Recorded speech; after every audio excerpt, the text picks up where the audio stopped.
So, Joe Henderson, Damien Fashani here from DCComicsNews.com. Thank you so much for your time. Thank you, man. Executive producer, showrunner for the new hit show Lucifer, based on the DC Comics character. Joe, to introduce yourself to our fans, do you mind giving us a bit of a bio and an introduction personally on yourself? Sure. Yeah, I was born and raised in Chicago, a little bit of Iowa. I'm a Midwestern kid who moved out to LA in 2001 and did the assistant nose to the grindstone coffee game for 8 long years and 8 good years. I learned a lot.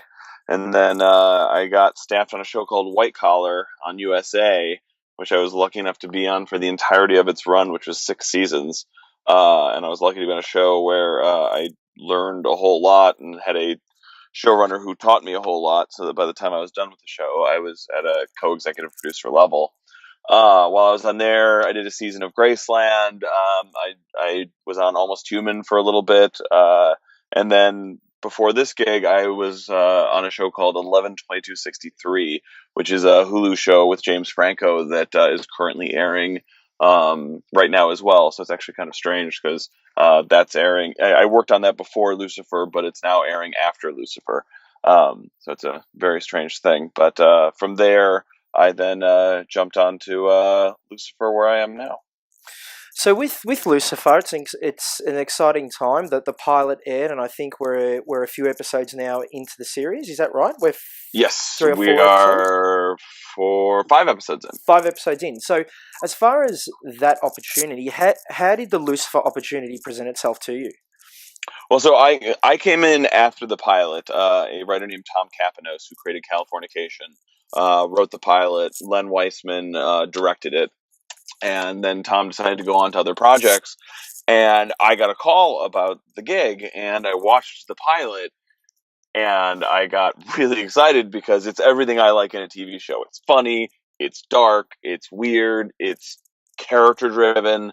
And so I signed up the next day. Like I watched the pilot. I went and met with the Bruckheimer execs and the Warner Brothers executives, and then I just hit the ground running because it's sort of like someone created a show, the kind of show that I would like to make, and then just handed it off and said, "Here, go." So with the show, Lucifer as a character is based off, correct me if I'm wrong, The Sandman, written by Mike Carey. Well, it's based off originally the character in Sandman, written by Neil Gaiman, which then was spun off into a book called Lucifer, written by Mike Carey. Right. Okay. So some of our fans would have got that context and that background. Taking all that into consideration, what was the process for you in doing what you needed to do to build out the persona of Lucifer in the context of this show? Well, when it comes to the comics, I was in a really handy spot because I grew up reading Sandman. Like I was the kid stealing my older brother's copies of Sandman to read them. Like that was like one of the first comics that taught me that comics aren't just people punching each other. Which, by the way, I still enjoy comics where people are punching each other. But it really showed me that you could do a whole lot more on top of that as well. So I cut my teeth on that. I read Lucifer around about when it came out, and then so now afterwards I then just went through and did a reread, which is one of the greatest rereads you could possibly do, because I got to go back into Neil Gaiman's world. And Neil Gaiman, I've read every one of Neil Gaiman's novels. I think I've read almost everything he's ever done. And Mike Carey, similarly, I've read almost everything he's written. Like My Faith in Frankie is a book he wrote about 6 years ago, which anyone listening, I highly recommend picking up. It's one of my favorite works of his. It's just a weird, fun, bizarre 5-issue miniseries that was fantastic. But what I got to do is I got to read through all these books again from a new perspective, from a much more informed perspective, but also in a perspective of what I want to steal. I came in as a bit of a thief. Like, okay, what are the story elements? What are the cool things? What are the parts of Lucifer that apply to the template that's been created here? What are the parts of it that we can shift a bit and change? And that was sort of to me, I approach it as a little bit of a game, in as much as, okay, what's the fun that I can take from this? What's the potential? What are the themes? What are the ideas? how can I either translate them or transmute them into our world? So that's great. So there's obviously organic synergy there between the product and yourself, because you've got that background. You grew up reading some of the source material. It's not as if you were given a project that you had no connection with. I bleed nerds, so that's fantastic. That's brilliant. At least it gives the fans that are considering watching the show a great deal of belief that you're putting everything into it, because you've got some of that, you've got that connection with the show organically. For the fans out there that don't have haven't come from background or have read the books, are you able to give a bit of a background on some of the other main characters in the show that are going to surround Lucifer? Yeah, so aside from Lucifer, who I think is pretty self-explanatory, but while being self-explanatory, also sort of defies expectation, because our Prince of Lies is a guy who doesn't lie and who is in no way evil. He's just someone who embraces desire. So he's the center of sort of the storm that is our show.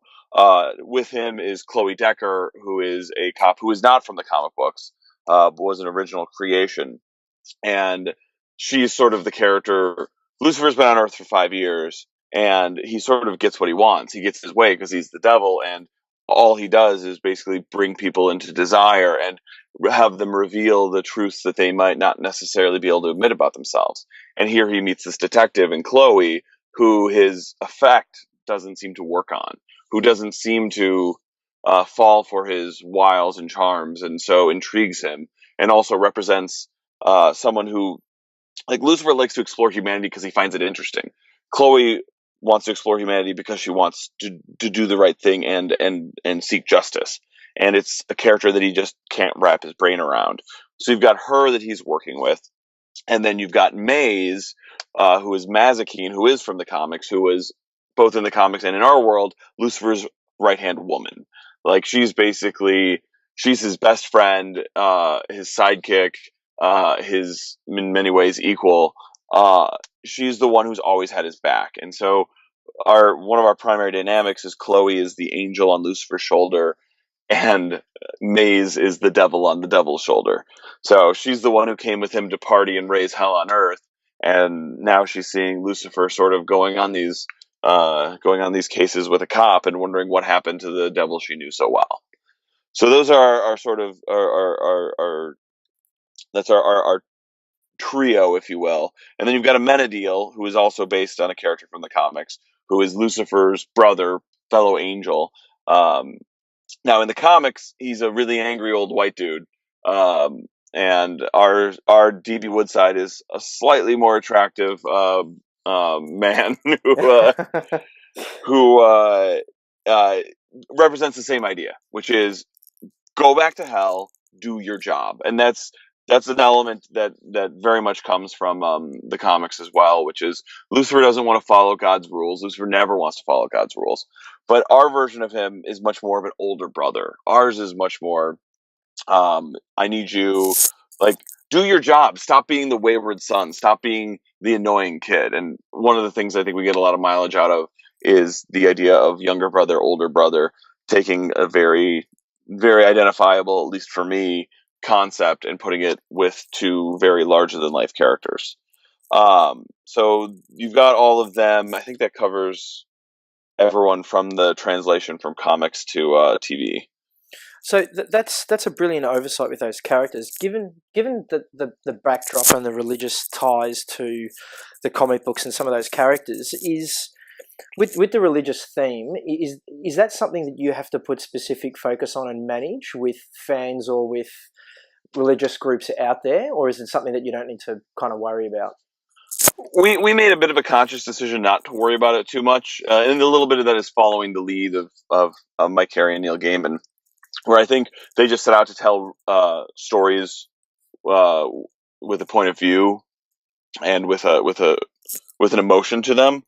And I mean, listen, I'm a lapsed Catholic. We've got atheists, agnostics, practicing religious people all in our room, and actually had a pretty nice balance. So religion definitely comes up in the room, but to be honest, everything comes at the service of story.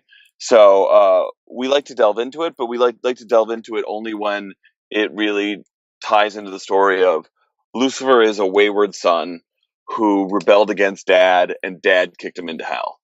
And he's finally decided not to do it anymore. And everything else sort of feeds into that. Because to me, that's the human story. That's the grist for your mill. That's the fun stuff. Excellent. I think at this point in time, it's very exciting for DC fans. We've got the DC TV universe is expanding. It probably all started with Arrow a few years ago, and then the Flash came along, and we've got Supergirl and Gotham, and all these shows are quite popular. If you now put Lucifer into that realm, in your opinion, where does Lucifer sit? Because when we look at Arrow and Flash, it's very easy to kind of put a definition on those shows, on those superhero shows. How would you define Lucifer in this world now? I would say we're a morality tale. I would say like Flash is like superhero fun. By the way, I absolutely love it, and I hope Flash comes to visit our Earth Lucifer at some point. That'd be amazing. That'd be brilliant. The crossovers are popular at the moment. Right? I don't even know what that would look like, and it would probably be impossible. But I just that would be something. And Arrow is a vigilante show. Gotham is sort of like neo noir. I think we're a bit of a morality tale, which is with the potentially least moral character of all. So I would say a morality tale romp. That's the phrase I'll use. Which is, and I think what I think you're getting to in your question, I think, is so interesting is DC has been very smart about making sure every show occupies a different space. Correct. Making sure that you aren't all walking on the same path. And what I like is, regardless of whether or not we were a comic book show or not, I don't think any show is doing what we're doing. Now, we're obviously similar to we have the police procedural elements, we have the fantastical elements, but I think the way that we're executing it is different than what's on TV, and that's hopefully why we'll resonate, or why it seems like we are right now, thankfully. With society today, comic books and pop culture, I think, in my opinion, is more popular than ever. It gives fans, it gives everyone the ability to escape reality and deep dive into comic books. I guess the flexibility with what you can and can't do in a comic book versus what you can and can't do in a show are vastly different. Is there a sense of do you really need to humanize the characters and I guess the story to be able to, I guess, do what you need to do on the show? Because I assume things in the comic books, you can't always portray them in a TV show, just from a logistical perspective. So, yeah, do you need to humanize, I guess, the story in the show in that regard? Yes, very much. And I think it actually comes to our benefit. Like, what we need to do is everything must be grounded. Like, Mike Carey's Lucifer book is absolutely amazing because it's what a comic book should be, or at least what a comic book can be at its best, which is whatever you imagine. There's no budget limitations to that comic, and rightly so, because it is batshit crazy in the best ways possible. I don't know if I can say that word, but no, you can say that word. It's all cool. But yeah, so like a perfect example is when I came onto the show, rereading Mike Carey's Lucifer, he's got this great idea, which is in the first couple issues, Lucifer decides that he is going to make his own universe. He's going to become god of his own place. And what he does is he creates this whole other universe with all these other different creatures and amazing things, and he rules it the way that he would do it. He shows God how to do it right in his own mind. Now, we can't do that on our show. It doesn't fit. Okay, so you've got this idea that basically Lucifer's created this splinter world. And what we can do is we can take the idea behind that idea, which is ultimately it's a rebellious son. Ultimately, he wants to live by his rules. He wants to do things his way because his dad never let him, because he has the most domineering dad of all time, which is God himself. So once I looked at that story and I peeled it back and realized that was really the core of that, that's what I stole. Because that is a identifiable, relatable theme that I think is intentionally in Mike Carey's run, and I think is what is so much of the heart of our show. So that's sort of the template I took for future stuff, where I look at like a big, crazy, big idea and think, well, what's the emotion behind it? like you were saying, what is that humanity behind it? What's the character that lets us translate that into our world? So that's interesting. So given that you've also you've obviously got some of the source material that you stick into there to help create the inception of the show and the story, I guess looking forward, do you gravitate away from that and do you create a completely, I guess, a new path that the show kind of gravitates to later on, or do you kind of stick to some type of source material throughout the life cycle of the show? What I think we'll do is I think we'll ping pong.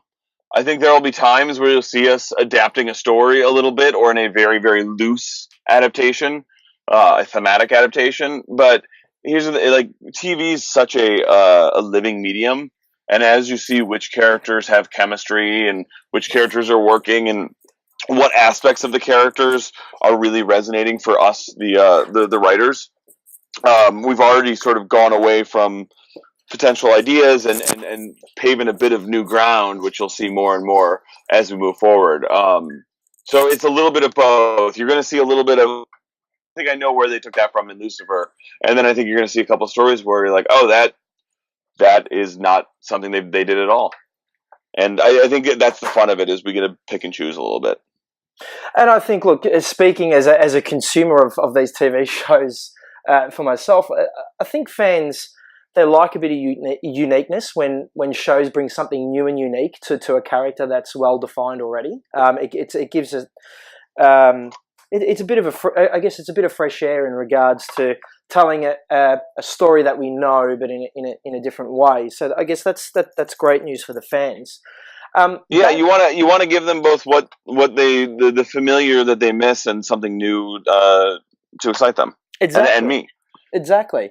Back to you personally, and I guess what you do on the show. Are you able to give us an insight on what a typical day looks like for you on the show? Yeah. Okay. I'll give you a typical day in the middle of a season, because that's when we're actually shooting. So typical day is wake up. I, in my case, have a now 9-month-old baby. So congratulations. It's a lot of thank you. He was literally born on a Saturday, and we started our writer's room on a Monday. So wow. that was most definitely a challenge, but the best kind you can ever have. So I try to at least see my baby for a quick moment, and then I get into the office early to reply to emails, to go through whatever revisions I'm going on, look at casting sessions, see what's going on set. We shoot in Vancouver, so a lot of it is making sure they've got everything figured out. They're on top of things. And then any day is a combination of prep of the episode that's coming, post on the episode that we've already shot, revisions on whatever script we're getting towards next, and then getting into the room and making sure we break story that is to come, so that we don't put ourselves in a terrible crunch. Now, I believe in empowering a writer's room. I hired a lot of really good writers, so I like them having a lot of involvement in all aspects. They're involved in casting, they're involved in post, they're on set.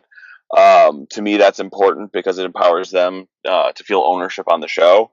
Having said that, the final drafts go through my computer, and I do anywhere from a very sizable pass to a very minimal pass, just depending on where I feel like that script is before we get to shooting. But I was very fortunate in that we had a really great staff, and so a lot of their words are in there, as they should be. And throughout all that, as you're working on the show and your team is there any collaboration with any of the other DC shows that are currently running at the moment? Or I guess there would be when there are crossovers, but separate from that, do you guys bounce ideas off each other or talk to each other in any way, shape, or form? We do not. I with the number of episodes that they've had to do, I doubt they even have time. We are friendly with a number of them because we're in the same building, and I've just worked with a number of them. I love their shows, but we don't really bounce with them. We do talk to the DC folks, like Jeff Johns is on calls with us, things like that. So that's a lot of fun. Normally when I'm reaching out to the other DC shows is try to get spoilers. So okay.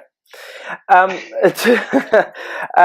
mean, come on, you got to know. You want to know who Zoom is? Of course, we all want to know who Zoom is, and I still haven't watched that. I think it's episode 15 of The Flash. Apparently, we find out who he is. We did. I will not comment any further. Don't tell me yet. Don't tell me yet. A final question. I guess it's a two-part question. When you were growing up, who was your favorite DC hero or villain? And the second part of that is, if you could have a crossover with Lucifer and you had a blank canvas, you could bring anybody in. Doesn't necessarily have to be have a show currently. Who would that character be? Oh, these are good. You're hitting questions I haven't actually been asked before. Okay. So wait, the first one was, who did I grow up on? Yeah. Who did you grow up? Who did you gravitate to? I mean, I hate to give the obvious answer because I'm pretty sure it was Batman. And I feel like I should have a more obscure one in there. We have something in common. Yeah, it's like it's just the go-to. I mean, he had absolutely everything that you ever wanted. Also, I grew up on the first Batman movie, which was just so formative. But I should say I grew up on the Adam West Batman, and then got punched in the face by the Michael Keaton Batman. So it was the perfect storm for me. When it comes to a character to cross over with Lucifer, that's the tricky one because I feel like I should do a fun little bit of contrast. I mean, I'll tell you, one of my favorite characters in DC Universe is oddly Booster Gold. Right. Okay. Partially because Jeff Johns wrote a great. It was him and I forget who the other writer was. I think it was Jeff Katz. Wrote a great miniseries of Booster Gold, which sort of revealed that he's sort of the most tragic superhero in the DC universe because he's the greatest hero and no one knows. And what he wants more than anything else is to be a celebrity. So they found this just amazing heart to a character, which is all he wants to do is be celebrated for what he is, and the one thing he can never have is that celebration. And like, boom, I got that. I never cared about that character until I read that, and I was like, that for me is a character that I would read over and over again after that. I don't know how on earth he would cross over with Lucifer and why on earth Booster Gold and Lucifer would be going on adventures together. But you know what? I want to find out. So yeah, that'll be my answer. Very different, but it'd be very unique. And I certainly didn't expect you to say that. I thought you were going to say Batman or Superman or something else. But it's very interesting. Yeah, it would make no sense, and everyone would probably hate it, but I would be really happy. So. This has been a wonderful interview. Thank you so much for spending time with DC Comics News. We really appreciate it, and we're very thankful for your time. So, anytime, man.